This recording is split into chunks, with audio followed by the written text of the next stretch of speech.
হবিগঞ্জ-৩ আসনে মোমবাতি প্রতীকের প্রার্থী ও ক্যানসার গবেষক ডাক্তার এস.এম. সরোয়ারের নির্বাচনী প্রচারণায় অংশ নিয়েছেন বাংলাদেশ ইসলামী ফ্রন্টের মহাসচিব অধ্যক্ষ শ.উ.ম. আব্দুস সামাদ। তিনি সোমবার হবিগঞ্জের পপুলার হাসপাতালে অনুষ্ঠিত এক মতবিনিময় সভায় নেতাকর্মীদের উদ্দেশ্যে বক্তব্য রাখেন। বক্তব্যে তিনি বলেন, যোগ্য, সৎ ও মানবিক নেতৃত্ব প্রতিষ্ঠার জন্য ইসলামী ফ্রন্ট মনোনীত প্রার্থী ডাক্তার এস.এম. সরোয়ারের পক্ষে ঐক্যবদ্ধভাবে কাজ করতে হবে। অনুষ্ঠানে বাংলাদেশ ইসলামী ফ্রন্টের স্থানীয় বিভিন্ন স্তরের দায়িত্বশীল নেতাকর্মীরা উপস্থিত ছিলেন।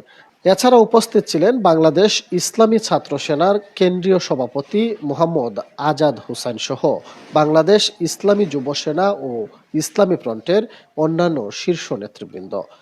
এ সময় নেতৃবৃন্দ নির্বাচনের সার্বিক পরিস্থিতি, সাংগঠনিক কার্যক্রম এবং আগামীর কর্মপরিকল্পনা নিয়ে আলোচনা করেন। পরে বাংলাদেশ ইসলামী ফ্রন্টের মহাসচিব ও অন্যান্য নেতৃবৃন্দ সাংবাদিকদের সঙ্গে বিভিন্ন গুরুত্বপূর্ণ বিষয় নিয়ে কথা বলেন।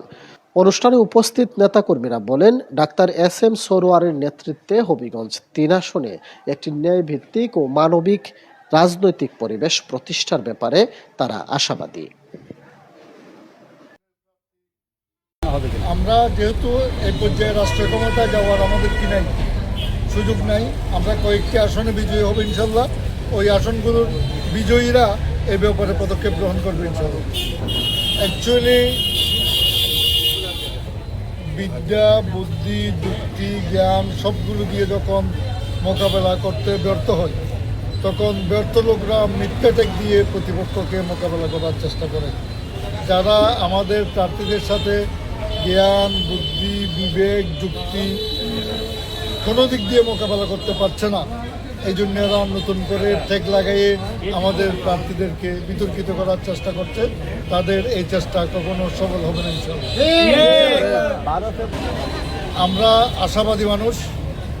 এ পর্যন্ত নির্বাচন কমিশন যা করেছে 100% করতে পারে নাই।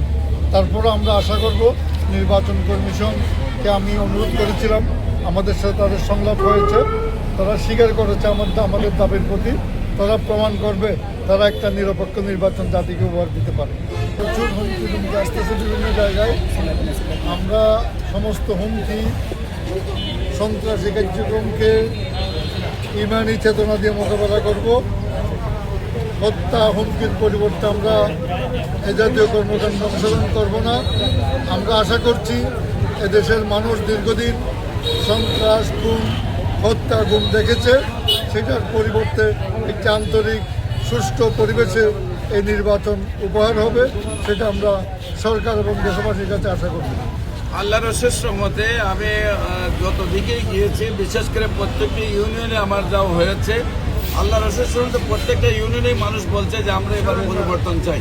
একজন মানুষও আমি পাই নাই যে মানুষ পরিবর্তন চায় না। আপনারা জানেন, সবাই একটা জিনিস, যে দেশ স্বাধীন হওয়ার পর হয়তো এই পর্যন্ত আমরা শান্তির খুঁজে যাদের কাছে গিয়েছি সেইখানে আমরা প্রতারিত হয়েছি। এমনকি প্রতারিত হয়ে আমরা মারামারি, কাটাকাটি, হানাহানি, চুরি, ডাকাতি, রাহাজারি, খুন, খারাপি, নারী নির্যাতন, নারী হত্যা দিন তো দিন বেড়েই চলেছে। এমনকি আমরা দুর্নীতিতে 5 বার চ্যাম্পিয়ন হয়েছি।